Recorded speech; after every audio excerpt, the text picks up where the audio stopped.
જય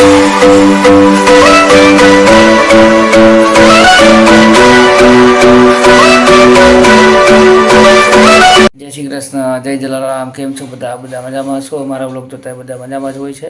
આજે વિડીયો એકદમ ખાસ થવાનો છે, કેમ કે વડનગર હવેલીના છે જે શ્રીએ અન્નકૂટ વિશે સંપૂર્ણ મને માહિતી આપી છે અને અન્નકૂટનું મહત્ત્વ શું છે, શું કામ શરૂઆત થઈ, એ ટોટલ આ વિડીયોના માધ્યમથી આપને જાણવા મળશે, જોવા મળશે.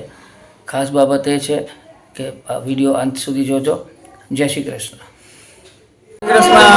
આપણે અન્નકૂટ કેટલા દિવસની તૈયારી અને વ્યવસ્થામાં શું શું આપણે આયોજનમાં શું શું કરવું પડ્યું અને કેટલા સમયથી આપ તૈયારી કરી રહ્યા છો એની બધાના માહિતી આપશો. આજે જેજેશ્રીના અન્નકૂટની વડનગરના વૈષ્ણવો, કોડીનાના વૈષ્ણવો, ઉનાના વૈષ્ણવો જ્યારે વિનંતી કરી કે જે આપણે ક્યારે અન્નકૂટ કરાવવાનું છે, ત્યારે જેજેશ્રીએ આજ્ઞા આપી કે કોઈ પણ એક તારીખ નક્કી કરો અને મુખ્યજીને બોલાવી અને સામગ્રીનું લિસ્ટ બનાવ્યું અને બધા વૈષ્ણવો સાથે મળી સામગ્રી પધરાવી અને મુખ્યજી, ભતરિયાજી અને બાકીના વૈષ્ણવના સહયોગથી જેજેશ્રીની હાજરીમાં આ અન્નકૂટ યજ્ઞ આખું સંપૂર્ણ પૂરું કર્યું. ખૂબ સરસ આયોજન છે, ખૂબ ગમ્યું અને છેલ્લા અડધી પોણી કલાકથી કન્ટિન્યુઅસ જોઉં છું. આયોજન એકદમ સરસ છે. આપણે બધાએ ખૂબ મહેનત કરી છે અને ઠાકોરજીની કૃપા બધા પર બની રહે એવી ઠાકોરજીને પ્રાર્થના કરું છું. જય શ્રી કૃષ્ણ. જેજેશ્રીની જે આજ્ઞા, જે કૃપા એ તો છે જ, એના આશીર્વાદ તો રહે છે. ઠાકોરજીના આશીર્વાદ બધા પર બના રહ્યા છે. જય શ્રી કૃષ્ણ. हमारा भीतरिया जय श्री कृष्ण।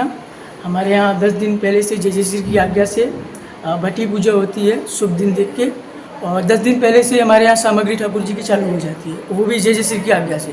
जो जय श्री आज्ञा करते हैं, जो नित्य के प्रकार की होती है, वही हम लोग ठाकुर जी की सामग्री करते हैं। 10 दिन लगातार सामग्री बनती है, मन से, तन से, और धन हमारे जय श्री का, और सब कुछ उन्हीं की कृपा से, हमारे ठाकुर जी की कृपा से, हमारे श्याम भैया हैं, सब मुखिया जी, बितरिया जी, सबकी मेहनत से, भाव से, प्यार से, प्रेम से पूरी सामग्री है। ठाकुर जी की कृपा है, बस। जय हो, જય હો, જય હો, જય શ્રી કૃષ્ણ. અન્નકૂટ વિશે જરા માહિતી આપશો. અન્નકૂટ આપણામાં ભગવાન કૃષ્ણ ગોર્ધન પૂજા જ્યારે કરાવી વ્રજની અંદર, આ 5 વર્ષના હતા અને 11 દિવસના, ત્યારે આપે ગોર્ધન પૂજા શરૂ કરાવી. એમાં એવું છે કે પહેલાં બધા વ્રજવાસીઓ ઇન્દ્રને જ ભોગ ધરતા, પછી આપે કીધું શ્રી ઠાકુરજીએ કૃષ્ણનો જન્મ વ્રજમાં થયો, ગોકુલમાં, અને આપે ગોર્ધન પર્વત ટટણી આંબલીમાં ઉપાડ્યો અને બધા વ્રજવાસીઓને ભેગા કર્યા ગોર્ધન પર્વત નીચે, અને ઇન્દ્રે આવીને આપના ચરણમાં પડ્યો અને સુરભી ગાય ભેટ ધરી.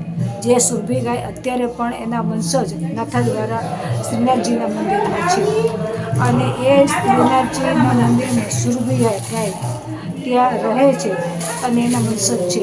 તો એ શ્રી ઠાકુરજી અન્નકૂટ બધા વ્રજવાસીઓને સામગ્રી કરી હતી, એ શ્રી ગિરિરાજજીને ભોગ ધર્યું, અને ગિરિરાજજીની સન્મુખ કૃષ્ણ પોતે જ ચતુર્ભુજ સ્વરૂપે અરોગ્યા. એ ચતુર્ભુજ સ્વરૂપ આજે પણ કામનમાં બિરાજે છે ચંદ્રમાજીનું. એ ચતુર્ભુજ સ્વરૂપે આપે ગોર્ધન સામગ્રી આરોગી બધા વ્રજવાસીઓને, અને ત્યારથી આપણામાં પરંપરા પડી ગોર્ધન પૂજનની. અને ગોર્ધન પૂજનમાં જ્યારે આપે મહાસામગ્રી આરોગી બધા વ્રજવાસીઓને, તો એ સામગ્રી અન્નકૂટ ભાવથી આરોગી. અન્નનો કૂટ એટલે કે અનેક સામગ્રી સખડીની બધા વ્રજવાસીઓ કરીને લઈ આવ્યા હતા અને આપે ત્યાં ગ્રહણ કરી, અને એ સામગ્રી આરોગી આપે અન્નકૂટ મહોત્સવની પરંપરા પાડી. પછી આપણામાં વર્ષો પછી શ્રી વલ્લભ થકી અને ગુસાઈજી થકી આ પરંપરા પડી, અને ગુસાઈજીએ સૌથી પહેલાં શ્રીનાથજીને અરોગાવ્યો અન્નકૂટ, અને શ્રી મહાપ્રભુજીએ પણ અરોગાવ્યો, અને ત્યારથી આપણામાં આ પરંપરા શરૂ થઈ અન્નકૂટ ઉત્સવ અરોગાવાની અને સામગ્રી સિદ્ધ કરવાની. એટલે એકચ્યુઅલી તો અન્નકૂટ ઉત્સવ વ્રજભક્તોની ભાવનાથી, વ્રજ અંતર્ગત જે લીલા કરી કૃષ્ણે એ ભાવથી ઉજવાય છે, અને બધા વ્રજવાસીઓના ભાવથી આ અન્નકૂટ આરોગે છે. અને એટલે જ અન્નકૂટમાં સામગ્રી બધી વૈષ્ણવની સન્મુખ ભોગ ધરી અને આપ ગ્રહણ કરે છે. આ આપણામાં પરંપરા છે.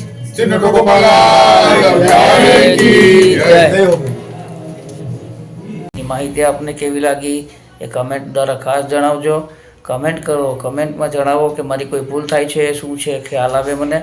અને કમેન્ટ ખાસ કરો, કમેન્ટમાં જય શ્રી કૃષ્ણ લખો અથવા અન્નકૂટ વિશેની માહિતી લખો કે આપને વિડીયો કેવો લાગ્યો. જેજેશ્રીએ જે માહિતી આપી એ સંપૂર્ણ વ્યવસ્થિત માહિતી છે, જે આપણા માટે જરૂરી છે. આપણને પણ આ વસ્તુનો ખ્યાલ હોવો જોઈએ. જય શ્રી કૃષ્ણ, જય જલારામ. મારો વિડીયો લાઇક, શેર, સબસ્ક્રાઈબ ખાસ કરજો.